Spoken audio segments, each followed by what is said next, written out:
حضرت ام کلثوم رضی اللہ تعالی عنہ۔ حضرت ام کلثوم رضی اللہ تعالی عنہ حضور اکرم صلی اللہ علیہ وآلہ وسلم کی تیسری صاحبزادی ہے۔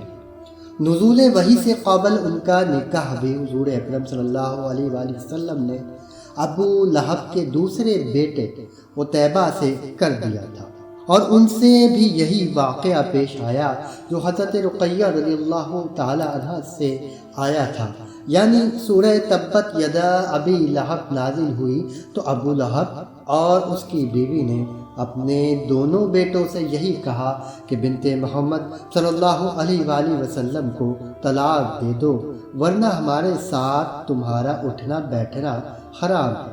چنانچہ عتیبہ نے بھی ماں باپ کے حکم کے مطابق حضرت ام کلثوم رضی اللہ تعالی عنہ کو طلاق دے دی، اور ان کا بھی صرف عقد ہی ہوا تھا، رخصتی سے پہلے ہی طلاق مل گئی۔ عتیبہ نے صرف طلاق ہی نہیں دی بلکہ دربار نبوی صلی اللہ علیہ وآلہ وسلم پر آ کر گستاخی بھی کی۔ نبی کریم صلی اللہ علیہ وآلہ وسلم پر معاذ اللہ حملہ کیا اور پیراہن مبارک چاک کیا۔ عتیبہ کی اس گستاخی پر نبی پاک صلی اللہ علیہ وآلہ وسلم نے اس کے حق میں بد دعا دی، اے اللہ اس پر اپنے درندوں میں سے کوئی درندہ مسلط فرما۔ چنانچہ ایک مرتبہ قریش کا تجارتی قافلہ شام کی طرف گیا، زرقا کے مقام پر اترا۔ ابو لہب اور عتیبہ دونوں باپ بیٹا اس قافلے میں شامل تھے۔ رات کے وقت ایک خوار شیر آیا جو تمام قافلے والوں کو دیکھتا اور سونگھتا تھا۔ جب عتیبہ پر پہنچا تو اس کو چبا ڈالا، اور یہ شیر ایسا غائب ہوا کہ پھر اس کا پتہ ہی نہ چل سکا کہ کہاں گیا۔ حضرت رقیہ رضی اللہ تعالی عنہ کا جب انتقال ہو گیا تو حضرت عثمان رضی اللہ تعالی عنہ بہت مغموم رہنے لگے۔ نبی کریم صلی اللہ علیہ وآلہ وسلم نے پوچھا، عثمان پریشان کیوں رہتے ہو؟ تو عرض کیا کہ حضور صلی اللہ علیہ وآلہ وسلم مجھ پر بہت بڑی مصیبت پڑی ہے۔ حضور اکرم صلی اللہ علیہ وآلہ وسلم کی صاحبزادی کا انتقال ہو گیا ہے، ان کی وفات سے میری تو کمر ٹوٹ گئی ہے۔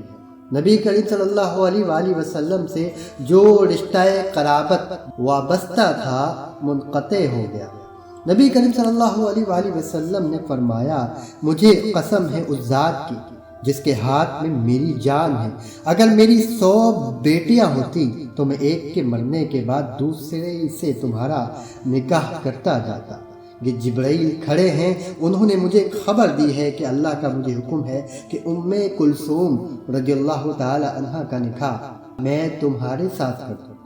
چنانچہ حضرت رقیہ رضی اللہ تعالی عنہ کے انتقال کے بعد حضرت ام کلثوم رضی اللہ تعالی عنہ کا بھی نکاح حضرت عثمان رضی اللہ تعالی عنہ سے ہو گیا، اور وہ رشتہ قرابت جو حضرت عثمان غنی رضی اللہ تعالی عنہ کو نبی کریم صلی اللہ علیہ وآلہ وسلم سے حاصل تھا، نبی کریم صلی اللہ علیہ وآلہ وسلم نے منقطع نہیں ہونے دیا، بلکہ اپنی دوسری بیٹی دے کر اسے برقرار رکھا، اور قسم کھا کر فرمایا کہ اگر میری 100 بیٹیاں بھی ہوں تو میں ایک کے مرنے کے بعد دوسری تمہیں دیتا ہی چلا جاتا۔ سبحان اللہ، کیا شان ہے! اسی بنا پر حضرت عثمان غنی رضی اللہ تعالی عنہ کو ذوالنورین کہتے ہیں، یعنی ان کے نکاح میں یک کے بعد دیگرے رسول اللہ صلی اللہ علیہ وآلہ وسلم کے 2 نور یعنی 2 بیٹیاں آئیں۔ بالفاظ دیگر رسول پاک صلی اللہ علیہ وسلم کی یہ دونوں صاحبزادیاں حضرت رقیہ اور حضرت ام کلثوم رضی اللہ تعالی عنہما دونوں قرار پر، اور حضرت عثمان غنی رضی اللہ تعالی عنہ 2 نور والے ٹھہرے۔ حضرت ام کلثوم رضی اللہ تعالی عنہ نکاح کے بعد 6 سال زندہ رہی، 9 ہجری میں وفات ہوئی۔ حضور اکرم صلی اللہ علیہ وآلہ وسلم نے نماز جنازہ پڑھائی، بقیع میں دفن ہوئی۔ حضرت انس بن مالک رضی اللہ تعالی عنہ سے روایت ہے کہ جس وقت سیدہ حضرت ام کلثوم رضی اللہ تعالی عنہ کو قبر میں اتارا گیا تو اس وقت حضور اکرم صلی اللہ علیہ وآلہ وسلم قبر کے پاس موجود تھے۔ آپ صلی اللہ علیہ وآلہ وسلم کی آنکھوں سے سیل اشک رواں تھے۔ حضرت ام کلثوم رضی اللہ تعالی عنہا کی کوئی اولاد نہیں تھی۔